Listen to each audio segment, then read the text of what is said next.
Prochaine station, Homme de Fer.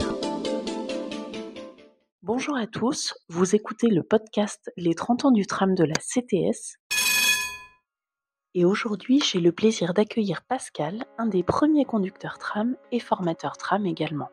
Quand je suis venu ici, j'avais 22 ans. Donc j'ai fait 5 ans de contrôle, conduite. Alors j'étais complètement perdu parce que je ne connaissais que Place Kléber et Van Broglie. Et alors du jour au lendemain, il fallait apprendre 470 arrêts de bus. Et après, j'ai été affecté à la ligne 7. Je suis resté durant 7 ans. Jusqu'au jour où ils ont dit attention, le tram va. Et on nous a demandé des réflexions. Alors j'ai fait une réflexion comme ça, voilà. Et ça a déclenché tout le système. Voilà. On m'a convoqué, on m'a demandé, vous voulez pas être sur tram, moi j'aimerais bien vos avis parce que vous avez donné votre avis, personne ne l'a donné, vous l'avez dit, maintenant on vous fait participer à des projets, et à chaque fois quand il y a des réunions, j'assiste. Et après ils ont dit, bon ben on va lancer le recrutement de tram, vous pouvez postuler. Donc, on était plus de 290 conducteurs qui avaient postulé, et il en fallait 80. Donc il y avait une grande sélection. Et là, par stupéfaction, je reçois une lettre, vous avez été sélectionné pour être conducteur d'essai. Et je m'intéressais à ça. Alors bon, ben, bien sûr, j'étais stupéfait, j'ai tout de suite participé à la première formation. Donc on a passé cette formation sur la tram 1001. Et bien sûr, il y avait un objectif, il fallait impérativement que ce tram soit mis en circulation à une date. Et là, c'était juin. Le tram il devait venir au mois de mai. Comme c'était un modèle unique au monde, c'était un plancher gras. Et donc, en quelque sorte, les 14 premières rames qui sont mises prototype à 100%. C'est-à-dire, quand le tram, on le prenait à l'atelier, on allait sur la voie d'essai, on revenait, il y avait déjà un défaut. Il fallait déjà vérifier quelque chose. Bon, une anecdote qui nous est arrivée, on est sorti de l'atelier, et avec le formateur de l'époque, on est allé sur la voie d'essai, on s'est tombé en rade juste sur la voie d'essai. Au mois de juin, fin juin, bien sûr, la clim. On est resté une demi-heure là-dedans. On était à l'étude, il devait y avoir 62 têtes, on n'en pouvait plus. Et il avait un talent qui il n'osait pas appeler, par peur qu'il ait touché quelque chose qu'il ne fallait pas. Et alors, bon, il y avait des mécaniciens qui étaient avec nous, qui ont poussé une porte et ils sont allés chercher un technicien.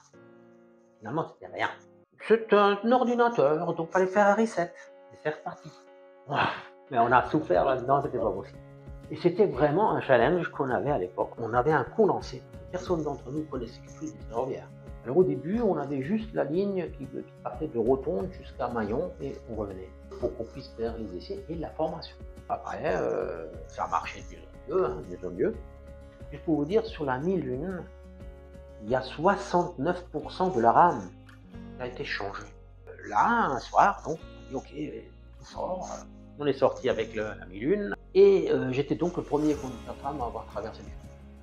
Ça c'est quelque chose ? Oui, c'est très particulier parce que déjà on découvre en même temps, je veux dire, c'est un honneur aussi de pouvoir faire ça, hein. C'est une aventure, hein.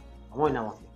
Donc de Schlüsselfeld, on commençait les essais et on roulait, on était donc balisé, il y avait la police municipale qui était à chaque croisement et on pouvait rouler jusqu'à Battersea. D'abord on faisait des essais de vitesse, des essais de rouler sur l'air, parce que comme on tractionne très peu, le reste c'est de l'élan, hein, c'est ce qu'on appelle rouler sur l'air. Et après on faisait des essais de freinage. Et un truc qui m'a surpris énormément, parce que bon, les trains, il y a une veille. La veille, ce qu'on appelle aussi l'homme mort, hein, donc on appuie tout le temps, et si on n'appuie pas, ben, les freins se bloquent. Pourquoi? Ben, c'est une sécurité. Si la personne ne réagit pas ou autre, il ne faut pas que le train parte. Là, j'ai vu le résultat.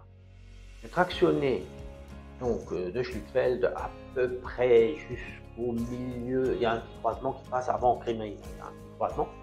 Je lâchais tout. Je laissais filer. Sans intervention, quoi que ce soit, sans rien, j'arrivais jusqu'à la station Battersea. Le tram roulait tout seul, juste là-bas. C'est vraiment incroyable. Et ben après, il y avait des opérations, bien sûr.